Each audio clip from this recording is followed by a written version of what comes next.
nakaabot sa Netherlands. So, manlaag tayo mga silingan. Bahala, wala tayong kwarta. Basta makalaag tayo. O, palibot-palibot ragod mga silingan. Libre naman, may bayad, no?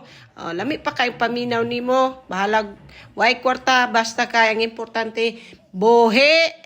Nga na ragod mga silingan, no? Lingaw-lingaw ragod tayo. Uy, huwag na tayong seryosoy ng buhay. Kay lisod kaayo. Sod kayo mga silingan, ma-high blood tayo. So maglaglag na lang tayo. Bisag asa na gani maabot mga silingan. Basta kay makalaag lang tayo no. Nya, kay namay the older is among dapit nga laaganan. So laaglag lang gud tayo. Ano kay para mawala man tayo ta ka-stress anis kinabuhi. So may batang masaya kinakalaag din.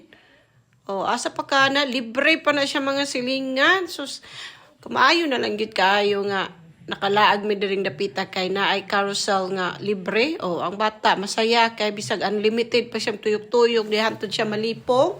Libre kayo. So happy kayo si Kate oy. So nga na lang gud mga silingan good. Di man always laag ng gasto. Basta kay makalaag lang tayo, okay na. Kay human naman taglaag, manguli na ta kay kapoy kay siglaga ni mga silingan laglag gud tong mata ni nalingaw pero nga tong tail gikapoy. So mora to mga silingan.